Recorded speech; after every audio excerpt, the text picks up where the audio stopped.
Experience the future of packaging and processing up close and in action. Explore groundbreaking innovations, engage with hands-on solutions, and connect with the experts transforming the industry. See how these advancements can revolutionize your products, production lines, and business. It all starts here. Don't miss out. Register today at packexpolasvegas.com/unpackedpod.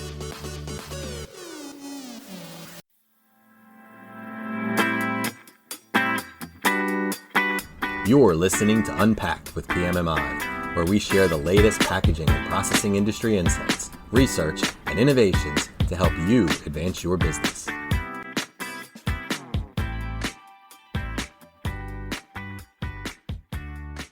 Hi, and welcome to another edition of Unpacked with PMMI.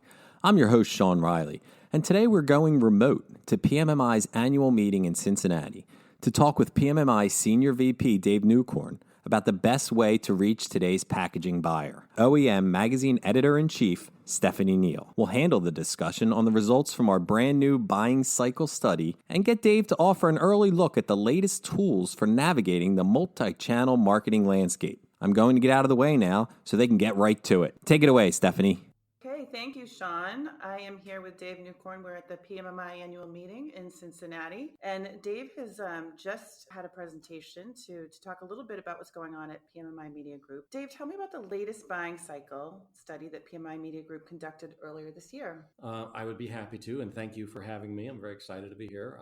I just came out of a presentation where I presented this, and I think it went over pretty well. And so I'd be happy to talk about the study. We did a study. It's a follow-up study to a study we did about 5 years ago. And this is kind of a refresher version of the study. A lot of the same questions, but we did slip in some new ones. This study was a two-part study. We surveyed the packaging end users as well as suppliers. So two totally different studies, and they each got a different set of questions. I would like to credit Sarah Leffler on this because it was really her study. She supervised it, oversaw it, and did all the hard work of... And Sarah's role at... Sarah is the Director of Media Innovation and Marketing Insights at PMMI Media Group. Mm-hmm. So that's sort of an overview of the study. Okay, can you share some of the highlights from the end user study? I can. One of the things, first of all, I'll just touch on a couple things. A little bit later, I can give where listeners can download the full study. But we asked, one of the questions we asked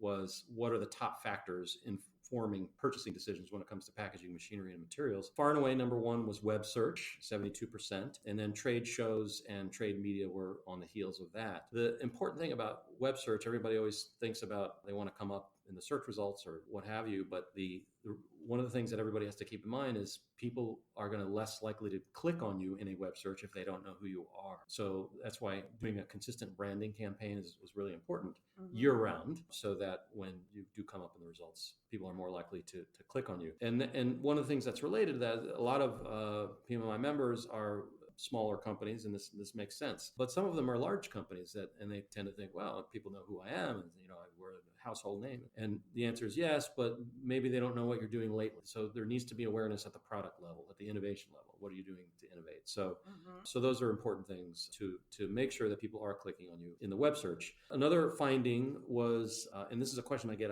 asked a lot, is what from a marketing content standpoint, what are the most desired content types or the most frequently sought after? And we asked that question, and the number one answer was case studies. And it's a very old answer. It's always been case studies. Perhaps it will always be case studies. So it really highlights the importance of the case study and to have a regular process in place to constantly come up with case studies. The next highest was white papers, but quite a bit different. Case studies was about 67%. White papers were 47%. And in the packaging market, I know in the automation market, Stephanie, you're used to covering, white papers are much more important. But in the packaging market, less so, because oftentimes it's a tangible thing, with automation or IT or insurance or healthcare, it's an intangible. But with packaging equipment, it's a tangible thing. And I just want to see a video of the machine running. So, so that's why it's really important to focus energy on collecting case studies. The other thing on the end user study was we asked a question about pain points. What are the biggest pain points in buying packaging machinery and materials? And far and away, number one thing, lack of responsiveness from the packaging salespeople, or I filled out a form on the website, I never heard back, or it takes too long to get to the right person, or when I do get to the right person, it takes too long to get a quote. So there's a lot of foot dragging from the customer's perspective. Another thing was the not taking time to understand the customer's application. That kind of came through loud and clear. And the final thing that I wanted to touch on that I found kind of interesting, we asked a question about what are the characteristics of suppliers who won your business recently on a recent purchase. 73% said the supplier who won demonstrated stronger knowledge of the application in our market or our industry. And then we know that to be true.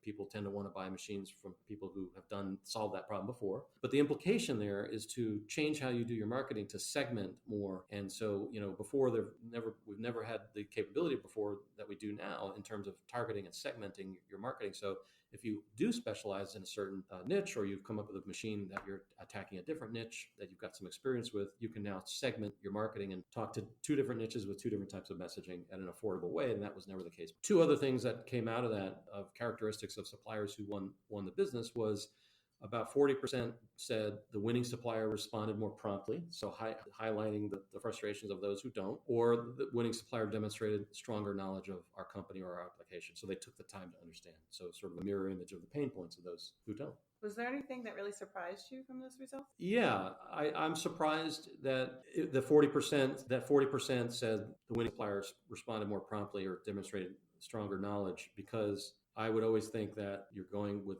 the company whose equipment would best fit. But it's clear here that having a sales response strategy that delivers faster feedback can sway some people to reconsider you. Yeah. So from the supplier side, what were some of the interesting findings? So on that one, we asked a question by channel, social, email, etc. What are you doing? What kind of marketing are you doing? On the social side, not surprisingly, everyone's doing the free stuff. So they're posting to their Facebook page, and they're putting videos on YouTube and doing posts on LinkedIn. But what I like to say about that is that's a good way to reach the people who are organically subscribed to your channel. But increasingly, it's really tough to reach the people in, let's say, the PMMI database that are actually, potential new customers, if they're not tuned into that. So it's all about paid on the social platforms, and everyone's doing the free stuff, and only a minority are doing the paid stuff. And so that's a bit of a disconnect. Email, similar thing. Everyone's emailing their own lists, and they think they're checking a box that counts as marketing, and that does count as marketing in the sense of marketing to your existing customer base. Very important. We know repeat business is a huge chunk of packaging machinery, but it's not a good way to reach people who are not on your list. The other thing that I want to touch on is pain points. So we asked, what are your biggest pain points on marketing? And it was around measuring ROI and measuring tracking leads or attribution or ROI metrics. There's a tremendous pent-up frustration about that of, I do all this marketing, it's hard to track the results. And so we are, PMMI Media Group, we are working on solving this problem. It's a difficult problem to solve. It's not an easy problem. It will never be 100%, but this is something that we're taking very seriously to try to address. Another huge pain point is creating relevant content. Just content creation is a huge pain point. And related to that is just the sense of that marketers are just spread too thin. There's just not enough people or budget to do the things they know they need to do. So you mentioned that ROI, tracking ROI is a pain point. Was that part of the study, the state of marketing automation and how people are tracking ROI? Or? Yes, it was. We in fact, there's two ways to track it with modern tools. One is through marketing automation software. One is through how you have your CRM configured. So we did ask some questions about that. And we asked on CRM, first of all, Salesforce, not surprisingly, is far and away the number one CRM. About 40% of respondents use that. The next biggest one is Microsoft Dynamics, but that's only at 7%.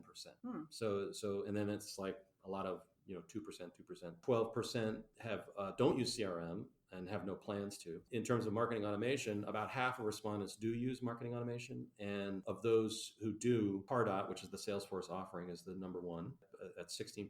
HubSpot is the next one at 5%. What's interesting is that marketing automation is not the panacea that people have hoped it would be. Only 35% in the survey said they were satisfied or somewhat satisfied with their marketing automation, although to be fair, half of them reported they're still in the implementation phase. But I find that whole thing kind of interesting because these systems are not new. They've been around for years now, and they are sort of living up to their promise, kind of, but not as much as people had hoped. We had asked some questions about tracking conversions. So this gets to your question about ROI and tracking. So we only about half of respondents track whether a sales qualified lead converts into a sale, and only 36% track when a marketing qualified lead converts into a sales qualified lead. So only about a third basically track the number of leads at each stage in the pipeline. So wow, there's a lot of room to go. Yeah. I want to move on and talk about some digital marketing trends. So, but is there a place that listeners can get the full report? Yes, there is. They can go to PMMImediagroupresearch.com and download it. And there's a very short form. You can fill it out. And there's 3 studies: an end user study, a supplier study. There's 2 end user studies, one on machinery, one on materials, and a supplier study. And what we touched on in this podcast is just the tip of the iceberg. There's lots more. It's chock full of charts, graphs, insights, great information. Okay, so let's go right into your wheelhouse. What are some of the trends you're seeing with digital marketing these days, Dave? So the biggest trend that I am seeing this year is the email channel is under siege. It is an embattled channel. As more and more companies start to take cybersecurity more seriously, they're installing firewalls. Email firewalls are one of the things that they do is they click on every email that comes in. So if I send an email to Stephanie Neal, the firewall will click on it, open it and click on it. And to our systems, it looks like Stephanie Neal open and click. And it's really frustrating. So it's frustrating to everybody. So we've been working on rewriting our software to study patterns in machine clicking and filter that stuff out. And it's you never get 100% of it. And we've gotten about 80% of it now, but we're trying to get that last 20%. And it's really hard. And this is not just a problem with PMMI Media Group. This is every email service provider is struggling with this. I think we noticed it more because we're really looking at names of people who are clicking. We share contact information. And when you see Stephanie Neal clicking on every advertiser's campaign across every, it can't be real. So that's one trend that, and marketers who are sort of, email has been a great channel. I don't think it's ever going to go away, but I think too many marketers just are focused on email. And the problem with email is I can guarantee you when you send an email, a marketing message, I can guarantee 80% of the people will never see it and maybe more. And that's of course the open rate. So it's really important to embrace a multi-channel strategy. We have started to see people diversify away from email or expand to other channels. I'm very excited about our offerings on Facebook right now. So that's one product that we've introduced in the last couple of years. And we are finding that now we've got a couple of years of Facebook campaigns under our belt. We have found that I would say 1 to 3% is about typical click-through rate on Facebook. 5% not unusual. And I have seen campaigns as high as 8%. You compare that with email, we're seeing 0.5% maybe. So we're just seeing much more engagement, 4x engagement on Facebook. And people have said, I hate Facebook, or men aren't on Facebook, or engineers aren't, or people don't check Facebook during the day. And it's like, I hate it too, but all the data suggests they're there and they're clicking. And these are not random people on the internet. These are people in our database that we're mapping and reaching through Facebook. Before we move on to highlight some of the new products out of PMMI Media Group, is there anything else in terms of the trends you're seeing beyond the firewall clicks and the Facebook? Yes, we did a study. We wanted to see, is there any kind of correlation between companies who run advertising with us and leads that they get at their booth at the show. And so we have all the data. We just needed to crunch it. So for months on correlating all kinds of things. And we were able to analyze by in aggregate, but also by hall and even section of hall, got very granular, companies who advertise versus those who did not. And across in the aggregate, we found that companies who did advertise year round got 56% more leads on average at their booth than those who did not. And that just speaks to the importance of these huge trade shows. You can't walk up and down the aisles. I mean, you kind of have to be on their dance card ahead of time. You can't just leave it to chance. So we now have data to support that. And that's very exciting. Okay, great. I know one of your main responsibilities is new product development. Yep. So what are you cooking up at PMG? So a couple things. We actually just launched some new websites. So that's very exciting. The sites that we have retired were 8 years old, so a little bit long in the tooth. So the new ones are mobile friendly. They're faster, or more mobile friendly, I should say. We're also launching in January 2020. We're launching new newsletters designs that are more mobile friendly. So we're excited about that. We've launched a new brand, Mundo PMMI. This is a digital brand, and it's a multi-channel brand. It's not except for print. So you can reach people in Latin America, either in advance of Expo Pack or year-round. You can reach them by email. You can reach them by Facebook, reach them through ads on the website. And we've also introduced a couple of tools to make it easier for our customers to understand some of our products. We've introduced a product hub, for lack of a better word, and our listeners can check it out. It's hub.pmmimediagroup.com. And it's a really easy way to explore our products, and you just check a box of what your marketing goals are, and it instantly shows you the products that will help achieve that goal.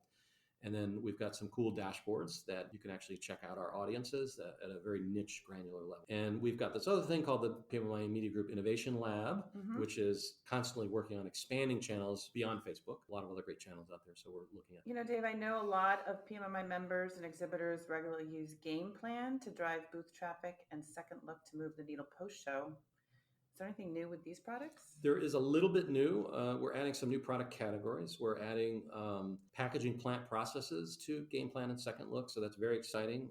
So if you're targeting any kind of bulk packaging operation, we had bulk already under machinery, but we're also adding it at plant process level, which will rope in more people. Canning lines, if you want to target people who have canning lines. Cold chain packaging for the healthcare people. But we're actually shifting protective and transport packaging over to this people who regularly use any kind of protective transport packaging. We're very excited about being able to, and there's a lot of PMMI members and non-members alike who want to reach this important segment. Okay. Yeah. Well, we are running out of time. Is there anything else you want our listeners to know? Yes, there is one new thing, and it's brand new.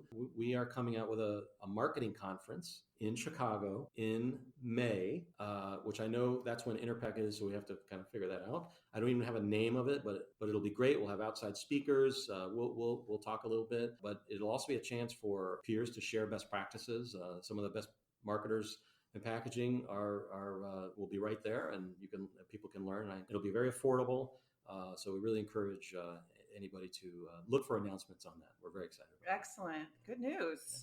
Well, thank you so much for joining us, and I'm sure our listeners are going to have a lot of new information that they can draw from. Thank you, Dave. Thank you so much. Thanks, Dave. Please rate, review, and subscribe. To do that, go to the iTunes podcast or Spotify app on your phone and search for Unpacked with PMMI.